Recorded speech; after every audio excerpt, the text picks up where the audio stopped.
So hello everyone, आज हम लोग वेक्टर्स में एक इम्पॉर्टेंट कॉन्सेप्ट सीखेंगे। वेक्टर्स ऐसे तो फिज़िक्स में बेसिक मैथमेटिक्स में पढ़ाया जाता है और क्लास 12 का भी पार्ट है मैथमेटिक्स का, लेकिन हमें जो सीखना है वो वेक्टर्स फिज़िक्स में आया था सवाल। एक्चुअली में एक जेईई 2020 में पीवाईक्यू आ चुका है, ठीक है। वो इसी कॉन्सेप्ट पे बेस्ड था, तो मैं आपको वही सिखा रहा हूँ कि कॉन्सेप्ट क्या है पहले और उसके रिलेटेड फिर हम लोग सवाल भी देखेंगे क्या है। इंटीजर टाइप में पूछा गया था, ठीक है। अगर आपको ये कॉन्सेप्ट आता है तो आप बहुत आसानी से सॉल्व कर सकते हैं इस क्वेश्चन को, ना तो फिर आपको थोड़ा टाइम लग जाएगा, और टाइम बचाना सबसे ज़्यादा ज़रूरी होता है जेईई मेन में, ठीक है। Anyway, coming back to the concept. Concept ये है कि resultant of two vectors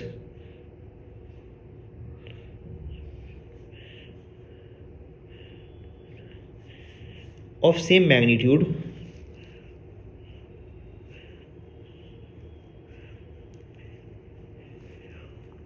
and having an inclination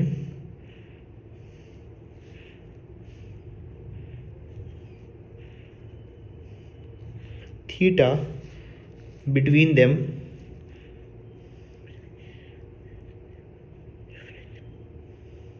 ठीक है। दो वेक्टर्स हैं जिनका मैग्नीट्यूड बराबर है, राइट। तो मान लो ये पहला वेक्टर है, ये दूसरा वेक्टर है, दोनों को ऑलमोस्ट सेम लेंथ का बनाओ ताकि देखने में लगे भी कि मैग्नीट्यूड बराबर है दोनों का, ठीक है। तो ये हो गया, this is theta, this let be vector A, इसका मैग्नीट्यूड मान लो एफ है, और ये मान लो है वेक्टर बी, इसका भी मैग्नीट्यूड क्या है, एफ है। सही है।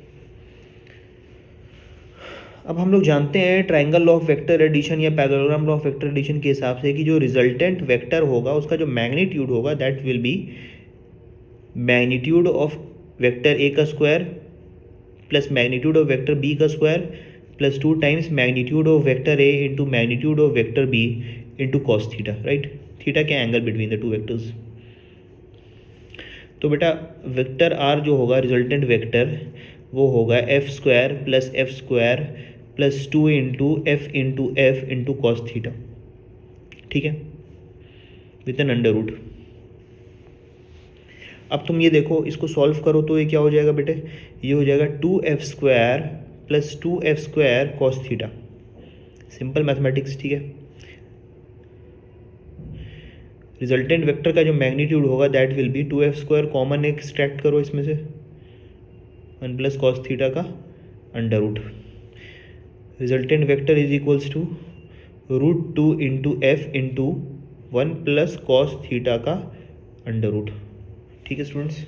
यहाँ तक आई होप किसी को कोई दिक्कत नहीं आई होगी समझने में, बेसिक सी बात बताई मैंने आपको, ठीक है। अब एक जो स्टूडेंट्स क्लास 12 पास कर चुके हैं या क्लास 12 में हैं उन्हें पता होगा कि ये रिड्यूसिबल फार्मूला है। कैसे, 1 प्लस कॉस 2 थीटा बाई 2 जो होता है बेटे कॉस स्क्वायर थीटा के बराबर होता है। तो यहाँ पे हमारे पास 1 प्लस कॉस थीटा है, तो इसको अगर 1 प्लस कॉस थीटा वालों लिखें तो ये हो जाएगा 2 cos square theta by 2, right, make sense, ठीक है। अगर यहाँ पे 2 थीटा था तो थीटा आता था कॉस स्क्वायर के साथ, यहाँ थीटा है तो थीटा बाई 2 हो जाएगा। तो इसी चीज़ को बेटे हम लोग यहाँ पे पुट कर देंगे, सब्सटीट्यूट कर देंगे। तो रिजल्टेंट ऑफ वेक्टर का magnitude is equal to √2 into F into √2 into cos square theta by 2 का अंडर रूट। तो बेटे ये हो गया 2f कॉस थीटा बाई 2, ठीक है। रिजल्टेंट वेक्टर का जो मैग्नीट्यूड आएगा वो ओरिजिनल वेक्टर के 2f into cos theta by 2 के बराबर आएगा, ठीक है। ये कॉन्सेप्ट है असल में हमारा। हालांकि आप बोलोगे बहुत सिंपल कॉन्सेप्ट है स्टूडेंट्स, लेकिन इसकी यूटिलिटी बहुत जगह पड़ती है हमें फिजिक्स में। और जो रिजल्टेंट वेक्टर जो हमारा बन रहा है, सो कॉल्ड रिजल्टेंट वेक्टर जो हमारा बन रहा है, ये कुछ एंगल मान लो फाई से इंक्लिनेशन है उसका पहले वेक्टर से, तो tan फाई हम लोग जानते हैं क्या होगा, f साइन थीटा। ये f साइन थीटा तो मत लिखो, इसको ये लिख दो समझने के लिए, vector b sign theta by vector a plus vector b का कॉस थीटा, यही फॉर्मूला होता है, ठीक है। तो tan फाई क्या हो जाएगा, tan फाई हो जाएगा हमारा f sine theta by f plus f cos theta, ठीक है बेटा। तो tan फाई क्या हो जाएगा, tan फाई हो जाएगा हमारा f sine theta extracting F as common, this comes out as 1 plus cos theta, ठीक है। तो एफ एन एफ के कैंसिल आउट, तो tan फाई कितना हुआ बेटे, tan फाई हुआ हमारा sine theta by 1 plus cos theta, ठीक है। अब साइन थीटा को आप क्या लिख सकते हो, 2 sign theta by 2 into cos theta by 2। Again ये एक स्टैंडर्ड रिड्यूसिबल फार्मूला है, ठीक है, ट्रिग्नोमेट्री में पढ़ा होगा शायद आप लोगों ने।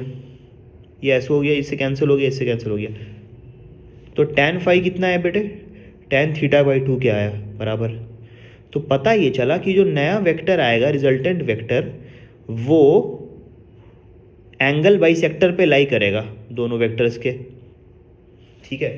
मतलब समझे तुम लोग क्या करना चाह रहा हूँ मैं, ये कह रहा हूँ कि हमारे पास जो वेक्टर है, ये वाला जो वेक्टर है, सो कॉल्ड वेक्टर है हमारा, ये जो है, ये वेक्टर जो है, जो हमारा रिजल्टेंट वेक्टर जो है आर मान लो, इसका जो मैग्नीट्यूड है वो 2f0 2f cos theta by 2 है, और इसका डायरेक्शन जो है फाई जो है थीटा बाई 2 के बराबर है, ठीक है। ये कॉन्सेप्ट था इसका, ये एक कॉन्सेप्ट है जो मैं आपको सिखा रहा हूँ। और इसी कॉन्सेप्ट को मद्देनज़र रखते हुए हम लोग एक सवाल देखते हैं, जेई में इंटीजर टाइप में पूछा गया था, ठीक है, वो हम लोग देखने की कोशिश करते हैं कि क्या था सवाल।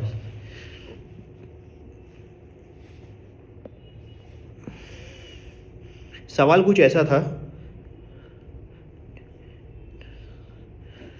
ये था, if resultant of two vectors, if resultant of two unit vectors, ये लिख दो,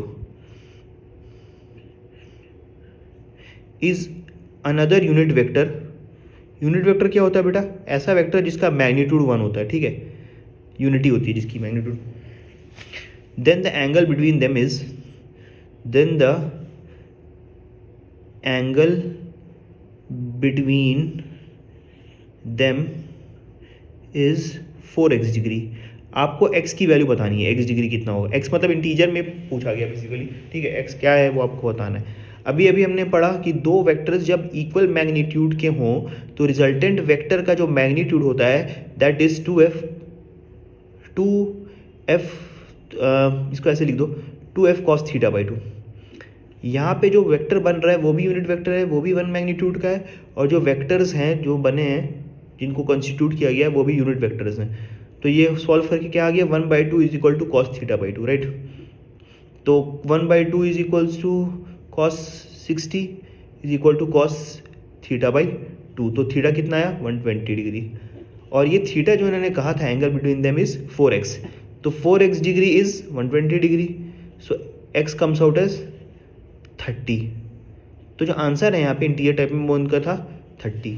ये कॉन्सेप्ट है स्टूडेंट्स, अगर आपको ये कॉन्सेप्ट पता है ये वाला, तो आप बहुत आसानी से निकाल लोगे रिजल्ट, ठीक है। न तो आपको बिल्कुल शुरुआत से चलना पड़ेगा, जैसे मैंने आपको बताया शुरू से, इसमें जो चीज़ें मैंने आपको बताई हैं वो आपको करनी पड़ेंगी, ठीक है। और ये कॉन्सेप्ट बहुत इंपॉर्टेंट कॉन्सेप्ट है, इसको याद रखना, ठीक है। और इसका जो